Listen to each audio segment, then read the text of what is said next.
If the internet ever wanted to know how big my head is, it's so big that I have to go to the very last snap. Hey Hodies, welcome to my channel. My name is hautemesstom and thank you so much for clicking on this video.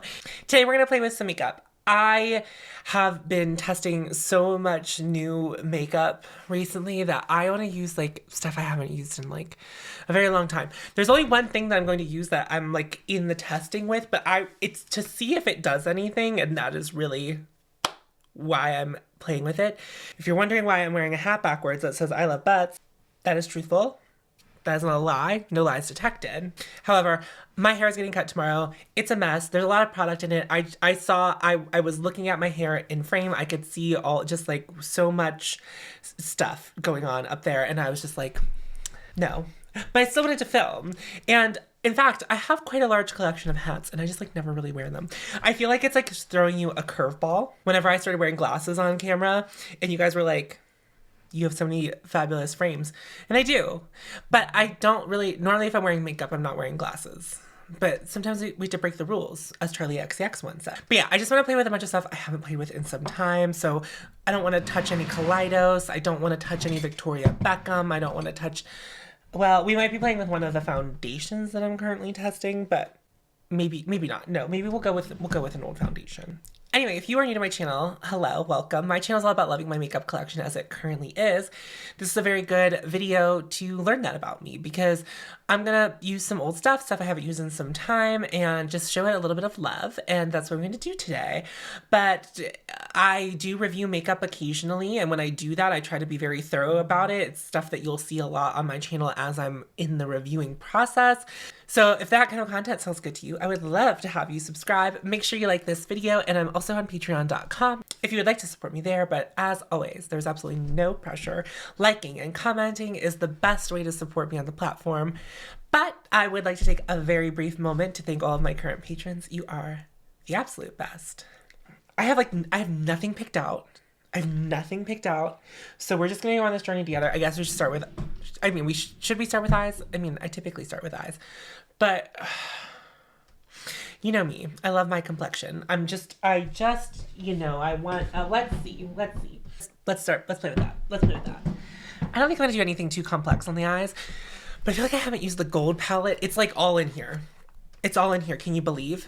So it's all in here because I recorded a video where I was reorganizing my singles collection, and this is the, it's not going to see, am I alfalfaing? Oh my God. Aliens. I filmed that video and I'm not gonna post it. We're still alfalfaing. Can we turn it into oh my God, that hair is broken. That's why it's sticking out. Oh, I don't want to see a goddamned comment about this. Okay, respect me. I recorded that video, and the reason it's not going to see the light of day is not because I don't think it's a good video, but as you may recall, I didn't record for a whole week. I was sick. There was also other extenuating circumstances, and obviously, and if you're a patron of mine, you know like really all of the tea that happened during my time away from YouTube that week. Here's where I've been mentally. Here's what's been going on in my brain.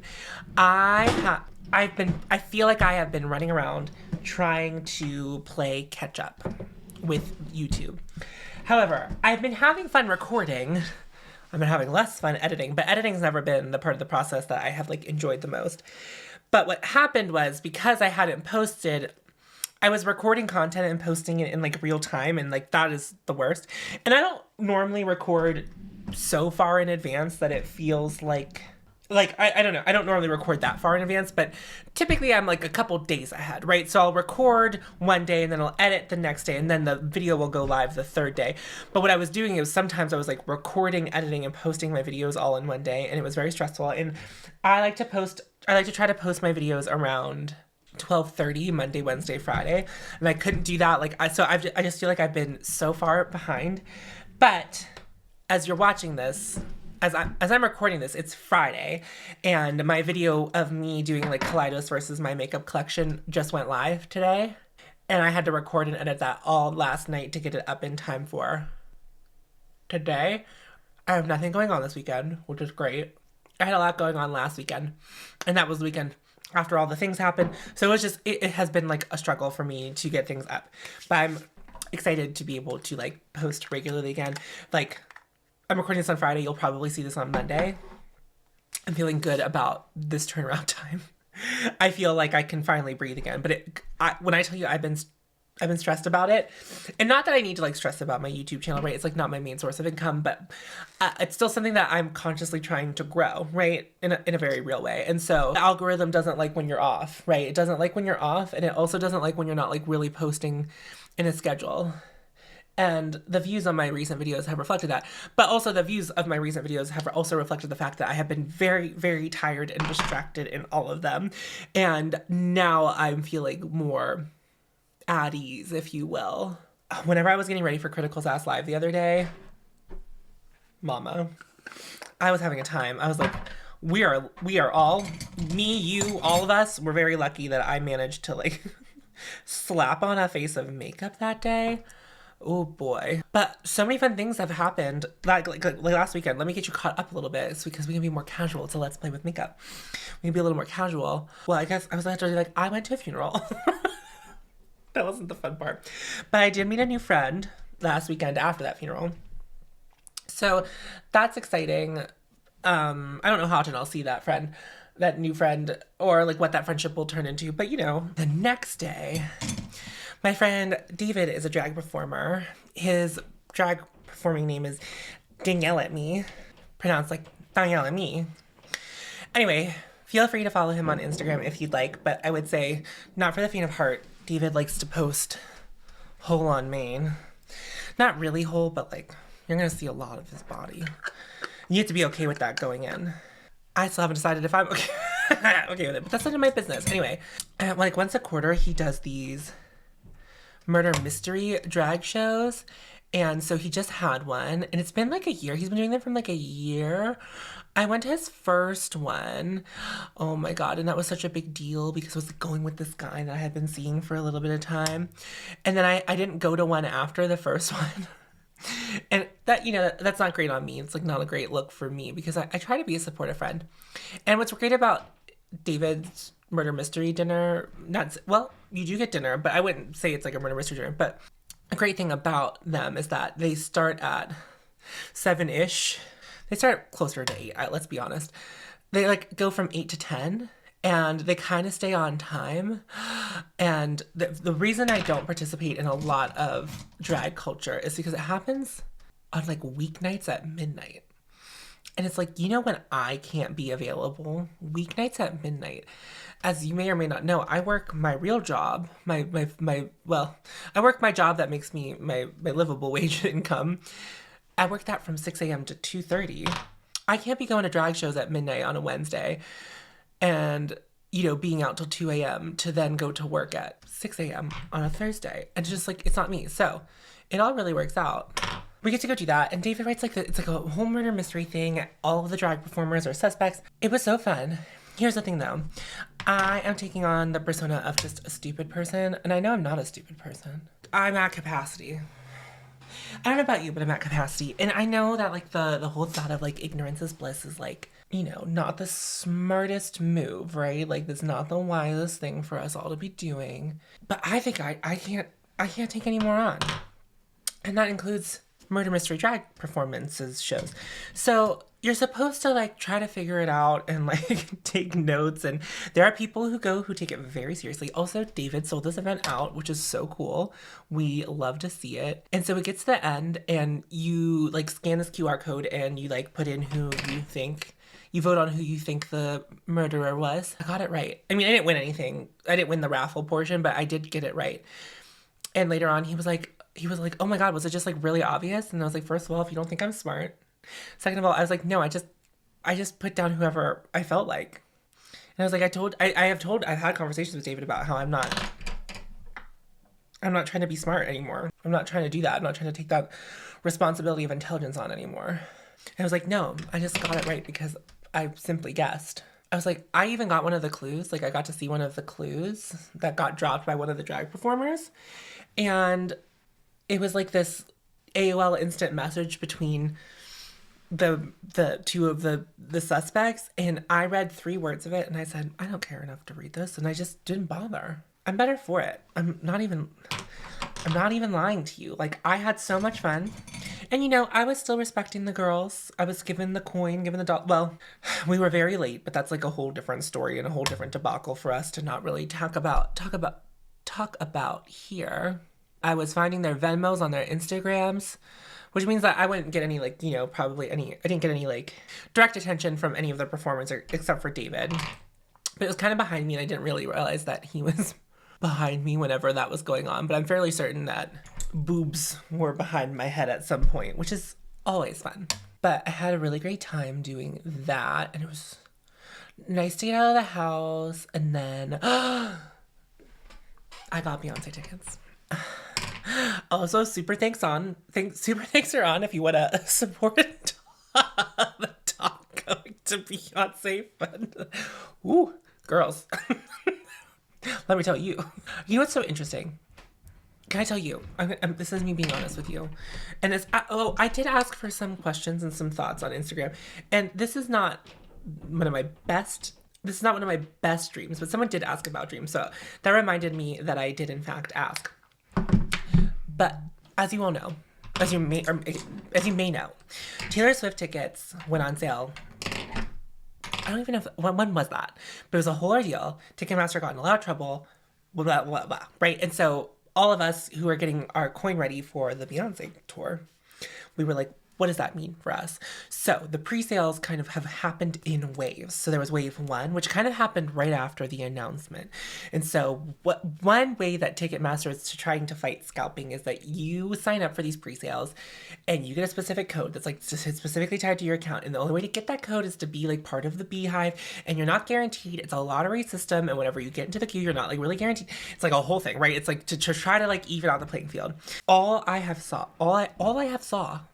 saw on social media leading up to this was like people were having trouble getting Beyonce tickets, and there's this new thing that's happening on Ticketmaster. I don't actually know how new this new practice is, but it's called like it's like, I don't actually know what it's actually called, but it's basically, instead of the tickets being a flat rate, they start selling them on a supply and demand basis. And so if you've noticed, if you are someone who's gone to concerts for a long time, you used to be able to like log on to Ticketmaster way before the tickets would go on sale and be able to like see a list of the cost, like how much it would cost to buy tickets before.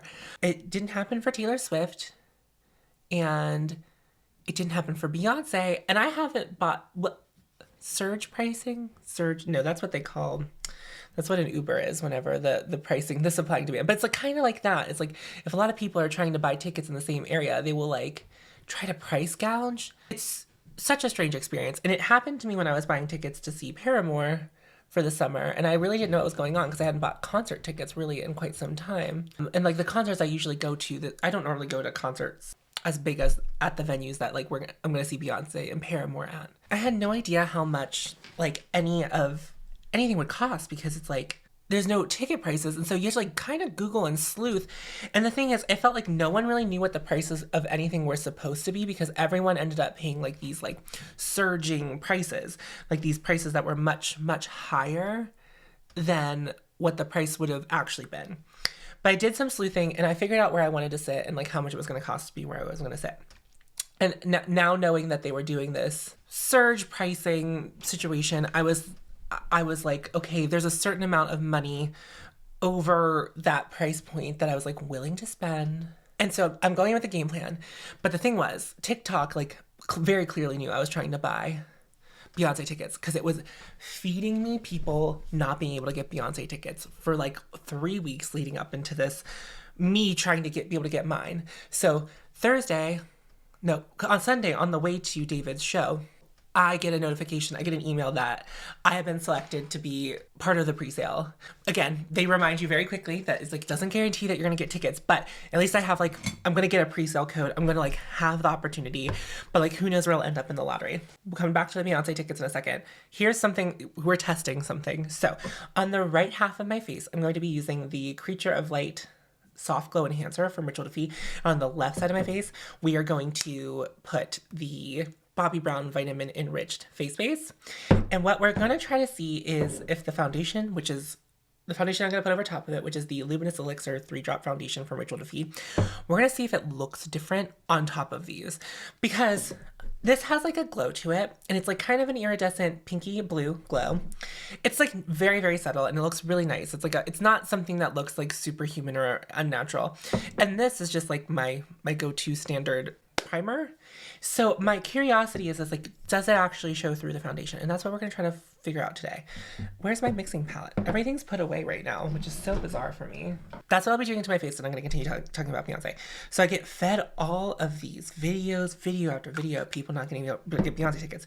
But I was so happy to see some of them, because some people were able to figure out that if you unchecked this one box, you would be less likely to see the surged pricing thing that I don't really know the name of. And so at least I knew that going into it. So I knew that, but every time one of those TikToks would pop up into my feed, I would immediately close the TikTok app because it was stressing me. It was stressing me out. And, you know, the stress is only building because it's like everywhere I turn, it's people, I'm finding people who are not getting tickets or not getting the tickets that they want. And I was like, I had to believe that everything's going to work out for me.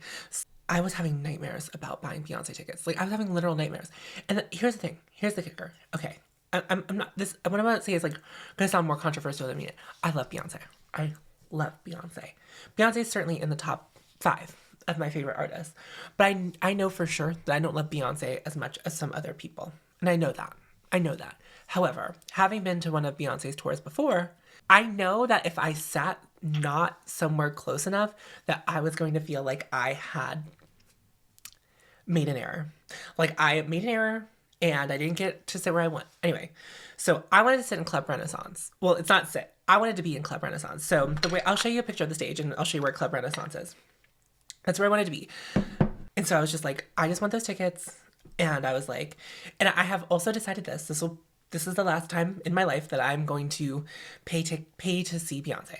That's what I've decided, because I saw Beyonce in the Formation World Tour, and here's a picture of how close I was to Beyonce at one point. And I can't keep funding this. Not that Beyonce releases an album every year, right? Like, and thank God, because we would all be so poor. It's like Beyonce, not that Beyonce's old, and I'm not trying to say that, but like Beyonce's only going to be able to like turn a show in the way that Beyonce is going to turn a show for so long. Her body only has so much in it. And I'm saying that to give her the grace and space to be able to like be like on the next album, be like, okay, we're doing a Vegas residency. It's going to be very easy on my body. Like, and I want that for her. And I think she deserves that. She's been putting in a lot of work for us from very, very, very, very many years. She's deserved that. I'm like, this is the last time I will do one of these like grandiose experiences going to see Beyonce. The day of the thing comes. I actually took the day off to buy Beyonce tickets. Wouldn't you? Isn't that funny? And the funny thing is, and I didn't realize this, that the tickets weren't going to go on sale until 3 p.m. And I'm done with work before 3. But I took off the whole day of work to try to buy Beyonce tickets. So 3 p.m. rolls around. My friend Jordy, he's also trying to buy tickets. I'm responsible for buying tickets for me and Tiffany. And I did tell Tiffany, and I was like, hey, this is where I want to sit. I hope you're okay with X amount of money being spent. It wasn't the deciding factor, but it was one of the factors. Because Tiffany and I were going to, not to get too personal, but like, we're going to live together.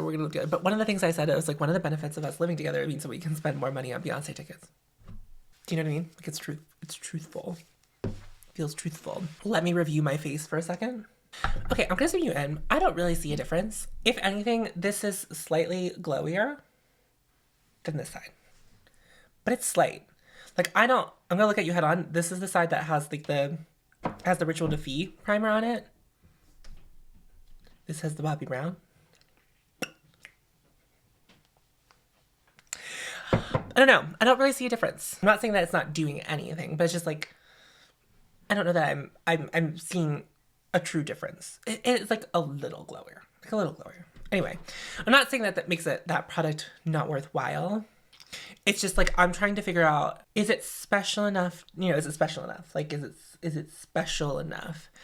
Like, I've already decided that it's like a nice primer. Is it a nice enough primer that it gets to stick around? Because right now, let me tell you, I am swimming in primers. I have so many primers, and I didn't need this Night of Creation one, but it was like a, I don't know. I think I described why I ended up purchasing it the last time it appeared in a video. Ritual Diffusions was like having like a sale from the vault, and I said to myself, "It's like if this happens to be there, I'm gonna buy it," because many of you said that I would like it. Let's play with some creamy products because I feel like I haven't played with cream products in some time, and I haven't played with this in a while because I've been so hell bent about trying to finish this. So I'm gonna play with this today. I think we're all in queue. We all are in queue, and the clock rolls over to 3. I end up being like around 1,000th in line, which is pretty good because the stadium that Beyonce is playing in Pittsburgh is a very large stadium. And I know that it holds way more than 1,000 people. So I was like, well, it bodes well. And when I tell you, I had nary a problem buying my Beyonce ticket. I got right in. I got my Club Renaissance tickets. I got out. And when it was over, I was like, that was too easy. There's no way that I actually got these tickets, but I did.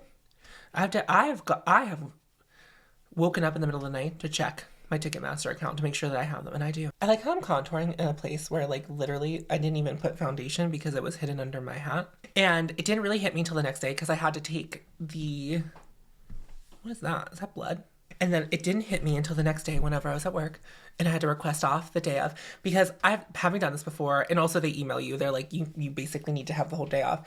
You get, because of where we're sitting, because we're like kind of inside of the stage, you have to be there at a certain time to be let in and be like shepherded in.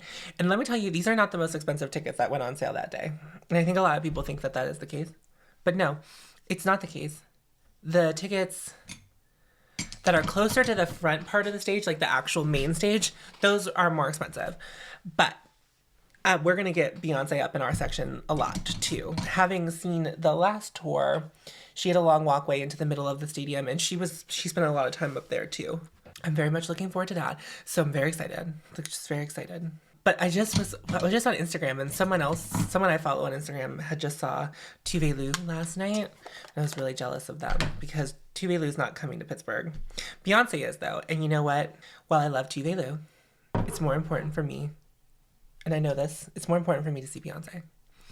And then when I was buying the Beyonce tickets, I was having a flashback to this moment in time. It was my 26th birthday. It was my 26th birthday. And it wasn't, like, nothing really special was happening. Me and my friend Alex, we worked together. And so after work, I had nothing planned for my birthday that year. It was, like, not a very big birthday year. And my friend Alex, she was like, well, we should go out for your birthday. So we went, and it was, like, a very low-key night. We went to, like, I know some of you are from Pittsburgh, so I might as well just, we went to a couple bars on Mount Washington. I don't even remember which ones we went into. We didn't go into any of the ones that, like, I would normally go into. We went to, like, the more divey ones. I typically, if I'm up there, I want to go to, like, the Summit because it has really great cocktails. That's, like, my jam. And I think we started at the Summit, and then we ended up at this, like, dingy other bar. I don't know what the name of the bar was. Anyway, while we were at that bar, she invited her, like, the guy that she was kind of, like, flirting with at the time to come sit with us. And then he was like, my friend is with me. Is it okay if he comes? And so his friend came. And then me, being the very polite person, even though it was my birthday, I was like, I will play, not wingman, but, like, I will entertain this other man. And so the man, he was like, tell me the best part of your 25th year now that you're turning 26. And I said, the best thing that happened to me this year was I touched Beyonce. And he said, you can't let that be the best thing that happened to you this year. Touching Beyonce is not the best thing that happened to you this year. Did I mention that I touched Beyonce? And I'm not saying, I wasn't trying to really be rude. Beyonce, like, came by, you know, did, like, a sweep of the hands, and I did touch Beyonce's hand. It was very soft.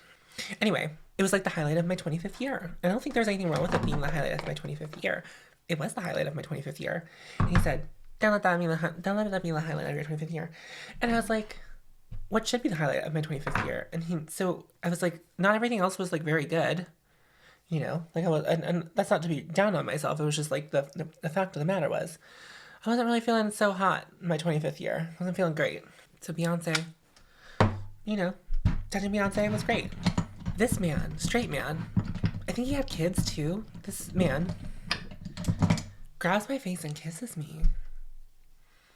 And then I turned to my friend, who did see it all happen, and our eyes were both wide. I was like, you kissed me.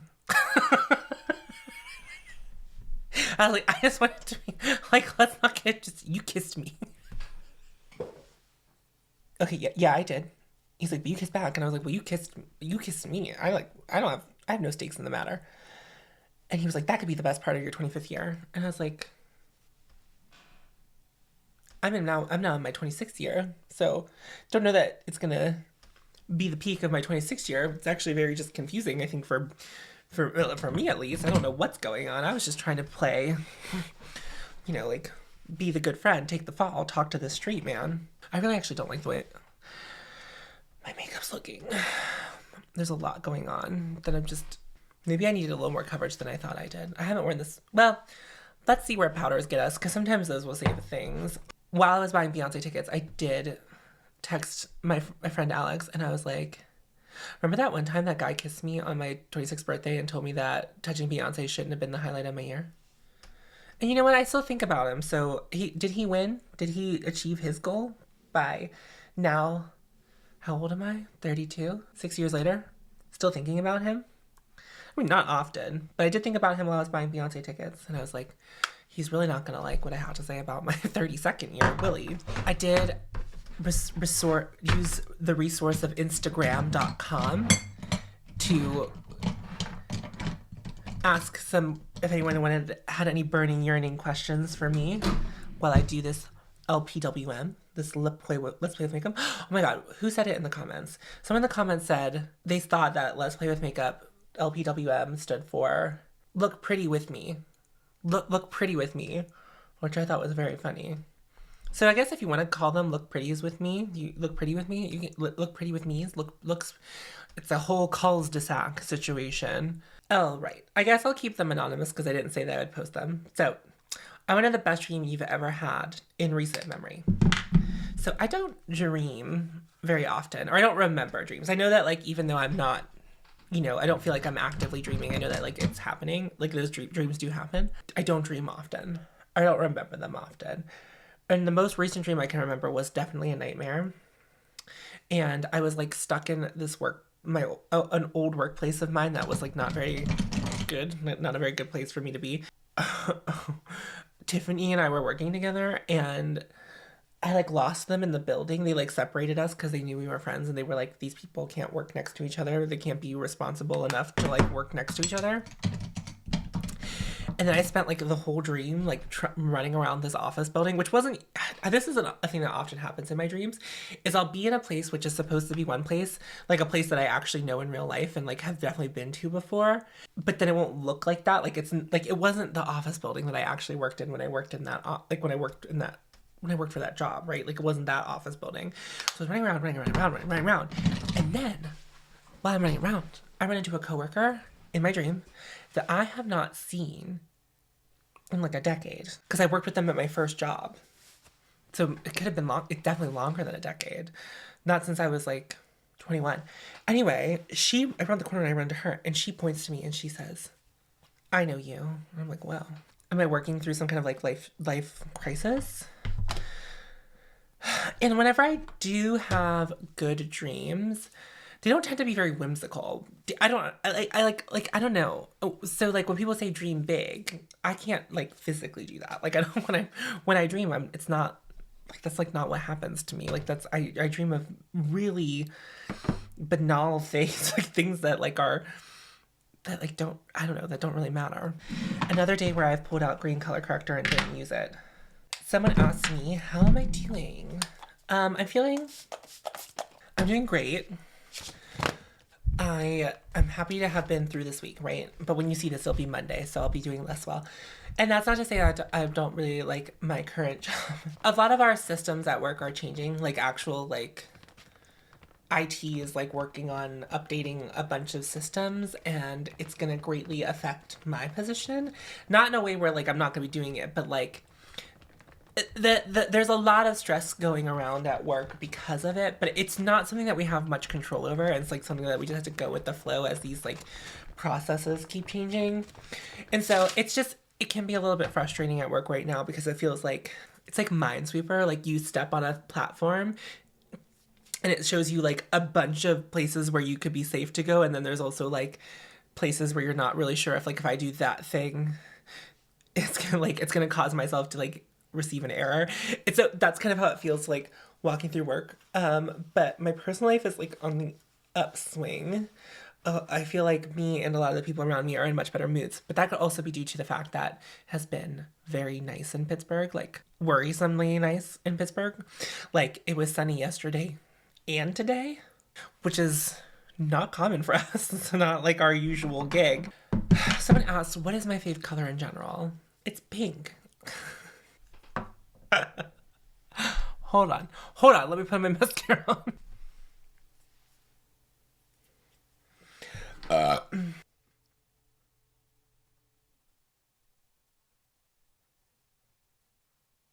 I have been practicing putting on mascara with my non-dominant hand on the left side, so I'm right-handed, and I recommend trying it for sure.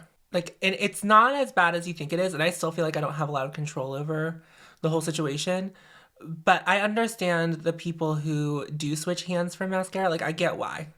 I see why. Although, it's funny because my dominant hand one did not really apply very beautifully, and then my non-dominant one hand applied very beautifully, so I don't really know what the gig is today. They're not cooperating with me. I don't really like the way my lashes look. But yeah, pink is my favorite color. And I know that might come as a surprise. It might be very confusing for some of you, and I understand. I understand why. I understand why you would feel that way. My skin looks a lot better after I powdered and sprayed. Miss Hunter. Miss Hunter. I think I'm gonna go with Merit 1990. I haven't worn it in quite some time, which is very unlike me. I have a couple more questions and I will just answer them casually. Oh, anyway, so pink. Yeah, pink is my favorite color. It's my favorite color to like wear on my body. My favorite color to like look at, but I just don't like wearing it on my face. And I'm gonna tell you why. And I'm gonna be very honest with you and very vulnerable with you right now. The reason I don't really like to wear it cosmetically, my face has a lot of rosy tones to it. So whenever I spend the time to correct that with foundation, color corrector, etc., for me to put like pink cosmetics back on top of it, it's like, I feel like it's like taking what would be considered like an imperfection in my skin and something, it's like I'm not self-conscious about the redness in my skin. Like I'm not saying that I walk around every day going like, woe is me, but I feel like I'm undoing something by putting pink cosmetics on my face, if that makes sense. So that's why I like kind of have an aversion to like pink cosmetics, but pink is my favorite color. That's why that light's, well, I know it looks purple, but it's like as pink as that can go. So that's why it's always pink. That's why that light's mostly pink. Sometimes I change it up. I don't know if you've noticed, but like when we did Charlotte Tilbury, it was like a red color because it's like Charlotte Tilbury packaging is like mahogany. So sometimes I do play with it. Sometimes I do. Okay, someone asked me what the best Pat McGrath palette is. So I don't know that I am qualified to say that anymore. Like I don't think I'm qualified to have an opinion. But let me briefly run through the benefits of each of them without showing you, because right, that's not what we're doing in this video. So if I were to buy any, like if you were to take them all away and I could only buy one again, it would be Mothership 6. But it's like actually not the one I would recommend to people because of the color story. A lot of people don't like it. It doesn't jive with a lot of people. And I understand that. And I'm cognizant of that. And so that's why I wouldn't recommend it to many people.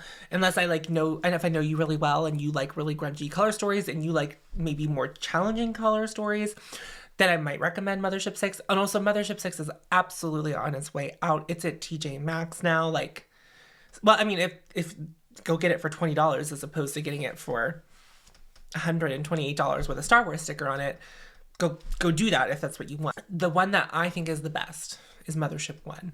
It is the cool toned color story, and the reason I like it is because it's an actually cool toned color story.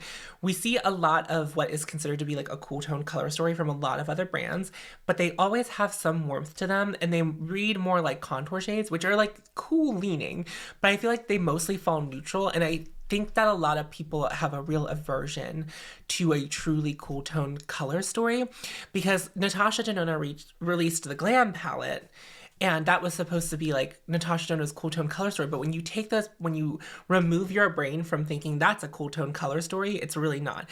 Mothership 1 is like, those are grays and blacks and like silvery purples. It's so beautiful. And I feel like it's like a really honed in vision from Pat McGrath. And I also think that Mothership 5, the Bronze Seduction one, so if you're not a cool tone person and you prefer warm tones, I would say like Mothership 5 is the mothership for you, because it has like these really interesting like red tones in it, and there's also like a lot of green flips in it, and it doesn't feel like Christmas color story. The green is definitely there to complement the red and the warmth going on in the rest of the palette, and I think that's like the other one that I would recommend. All the other ones are really beautiful that I've tried, but I didn't try Mothership. I didn't try Utopian Dreams. I didn't try the most recent one, but I would say they're both really beautiful. But I also know that the baked shades, not everyone really likes the baked shades, and so some people are enjoying the newer ones a little bit better than they enjoyed the original ones with like the baked shades on the side. So that's kind of like that's my hot take. So Mothership 1 or Mothership 5 is what I would personally swerve and do again and recommend. I think those are the most honed in, well thought out color stories that she's done. Divine Rose is a nice palette, and I really like it, and I do use it a lot. But in my personal opinion, if you have like a neutral color story that you are very into, there's no reason to buy a Pat McGrath Divine Rose. What is my favorite makeup item right now? I mean, there's still a review to come on this, so I'm spoiling, but this House Labs foundation, it's really good. It's really good. I don't think it would beat out my Ceres if push came to shove, but every time I put on foundation, this is the first thing I think of to grab. So that's what I've been pulling out. And then finally, what do you like to eat at brunch? I typically go savory at brunch because it depends on what time of day I'm having brunch. I like to have brunch around the 11 o'clock hour, maybe noon. And at that time of day, it's like I'm not really wanting like something heavily sweet at that time of day. So I typically don't pick out sweet things, but I do really like a sweet brekkie. Like I love a sweet breakfast. Give me waffles, pancakes, syrup, all of it. Love that. Love that. Love that stuff. Truly. I don't like food that's a lot of work. I think chicken and waffles is so good. But if there is bone in the chicken, it's good. But I don't like to do that kind of work. I don't like to eat around the bone. It's like not my gig. It's like I don't like to do that. So typically what I do get is like I like an Eggs Benedict or a play on Eggs Benedict is typically what I will go for if I am in a place that does good like Tex-Mex brunch food, a chilaquiles. That's the ticket. A breakfast taco. Shut up. That's what I want to see. That's what I want to see in this world. Like,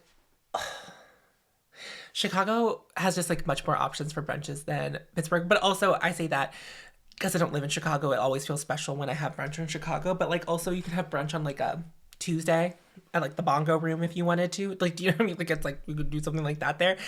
Whereas here it's like brunch is kind of reserved for the girls on Saturday and Sunday. You know, that's when we are. But I think I've had so many good brunches in Chicago that I can think of. But I've had amazing brunches in Pittsburgh too. Oh God, what did I order? I ordered some like a breakfast stromboli at this one place in Pittsburgh. And that was really good. Maybe it was breakfast calzone.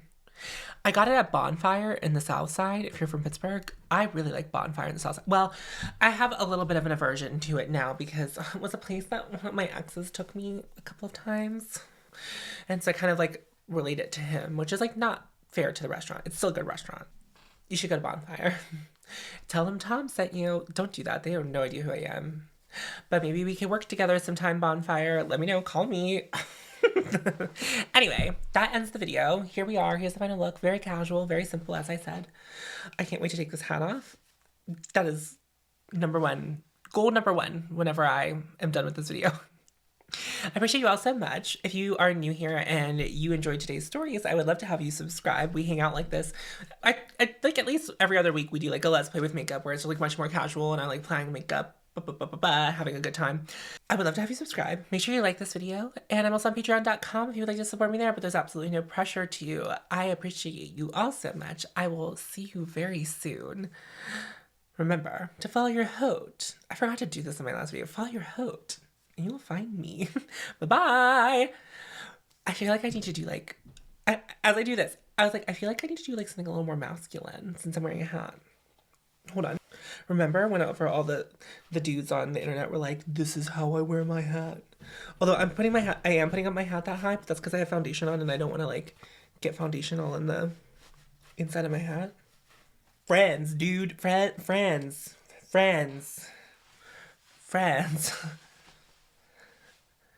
And I'm gonna leave it like that.